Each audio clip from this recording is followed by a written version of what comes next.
আজকে নিয়ে এসেছি এক ইউনিক ডিনার রেসিপি।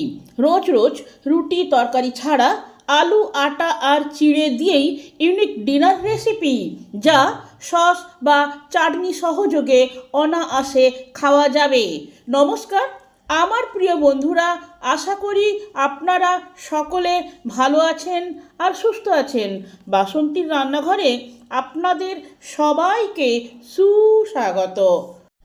এই ভিডিওটি সম্পূর্ণ দেখলে আপনারাও বাড়িতে থাকা অতি সাধারণ জিনিস দিয়ে খুব সহজে এই ইউনিক ডিনার রেসিপি বানাতে পারবেন, যা ডিনারে, লাঞ্চে অথবা ব্রেকফাস্টে খেতে পারবেন। সেদ্ধ আলু দুটো আর এক বাটি চিড়ে দিয়ে আজকে বানাবো এক ইউনিক ডিনার রেসিপি। এই ইউনিক ডিনার রেসিপি রান্না করার জন্য যে উপকরণগুলো লাগবে সেইগুলি হলো দুটি সেদ্ধ আলু, এক বাটি চিড়ে, 1 টেবিল চামচ আদা গ্রেট করা, দুটো পেঁয়াজ কুচি, কিছুটা ধনেপাতা কুচি, দুটি লঙ্কা কুচি, হাফ চামচ হলুদ গুঁড়ো, হাফ চামচ লঙ্কা গুঁড়ো, 1 চামচ জিরে গুঁড়ো। আর লাগবে 1 কাপ ময়দা। আপনারা আটা দিয়েও করতে পারেন। প্রথমে চিড়েটাকে একটা বড় পাত্রে নিয়ে নিলাম। এবার হালকা গরম জল দিয়ে চিড়েটাকে একটু ভিজিয়ে রেখে দিলাম। হাতে যদি সময় থাকে তাহলে ঠান্ডা জল দিয়েও ভিজালে হবে, আর তাড়াতাড়ি যদি করতে হয় তাহলে চিড়েটাকে একটু গরম জলেই করবেন, তাহলে দ্রুত ডিনারটা করা যাবে।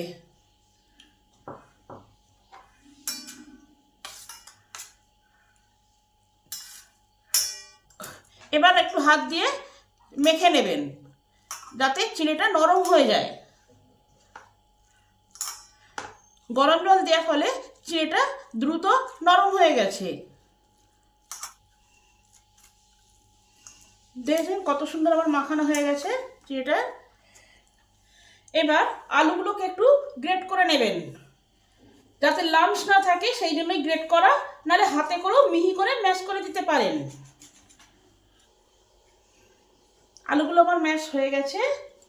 এবার 1 চামচ জোয়ান হাতে নেবেন, নিয়ে একটু ভালো করে দলে নেবেন যাতে এই ফ্লেভারটা ভালো পাওয়া যায়। জোয়ান হচ্ছে ডাইজেস্টের কাজ করে। তার সঙ্গে লঙ্কা গুঁড়ো, জিরে গুঁড়ো, ধনে গুঁড়ো সেটাও দিয়ে দিলাম,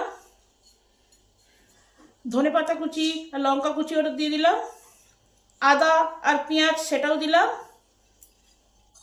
1 পলা তেল দিলাম, স্বাদ অনুযায়ী নুন দিলাম, টেস্টের ব্যালেন্সের জন্য 1 চামচ চিনি দিলাম। এবারে সব কিছু ভালোভাবে মেখে নেব।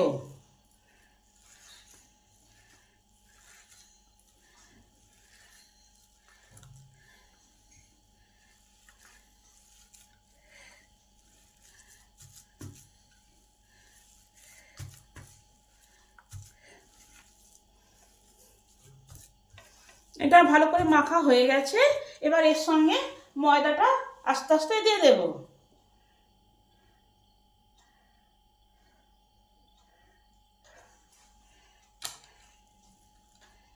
এবার ময়দাটা এই আলুর সাথে ভালো করে মেখে নেব।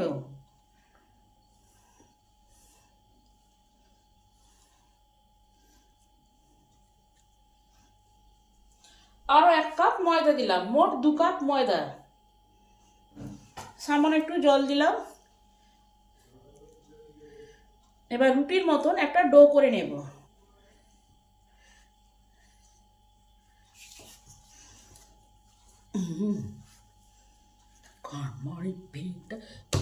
ডোটা আমার মাখানো হয়ে গেছে। এবার আমি 10 মিনিটের জন্য রেস্ট দিলাম। 10 মিনিট পর ঢাকাটা খুলে দেখি কি অবস্থা। আটাটা আমার ভালোভাবে সেট হয়ে গেছে। এবার এটাকে ভালো করে 5 মিনিট মসৃণ করে একটু থেসে নেব। এটা আমার মসৃণ করে থাসা হয়ে গেছে। এবার এটাকে আমি লেচি কেটে নেব।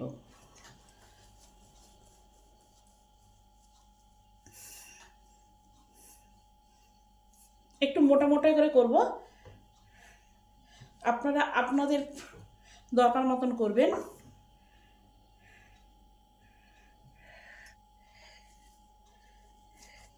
এবার লেচিগুলোকে গোল্লা পাকিয়ে নেব।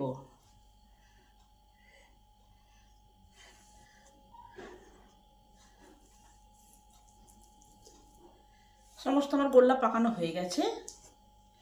এবার কিছুটা শুকনো ময়দা নিয়ে এক একটা গোল্লা নেব, নিয়ে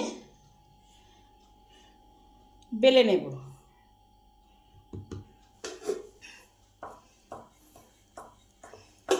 একটু মোটা করেই বেলবো। হয়ে গেছে।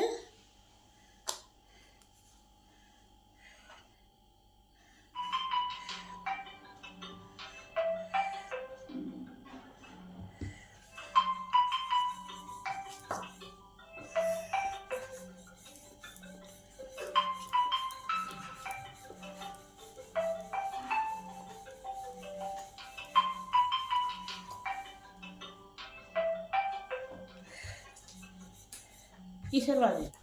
এইভাবে একটু মোটা মোটা করে বেলে নেব। পরোটাগুলো আমার সব বেলা কমপ্লিট।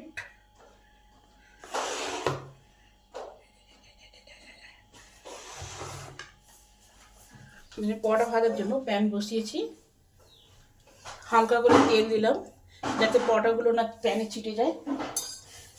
প্যান আমার গরম হয়ে গেছে। এবার একটা পরোটা আস্তে করে ভাজার জন্য দিয়ে দিলাম। 2 মিনিট একে নাড়া চলবে না, 2 মিনিট পরে নাড়বেন, নালে ছিঁড়ে যেতে পারে।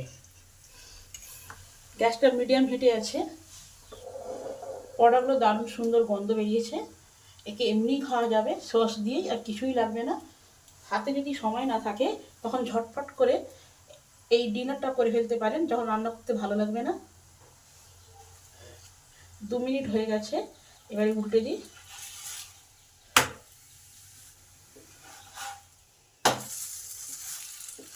দু মিনিট করে উল্টে পাল্টে এগুলোকে ভেজে নিতে হবে।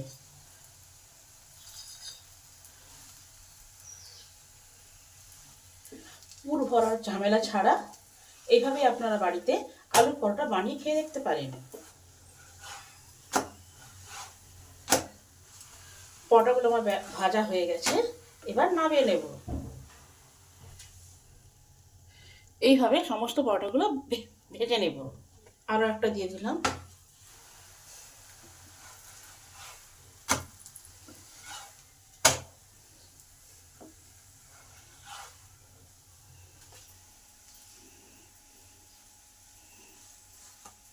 ভিডিওটা সম্পূর্ণরূপে দেখার জন্য অসংখ্য ধন্যবাদ। দেখা হচ্ছে অন্য কোনো নতুন ভিডিওতে।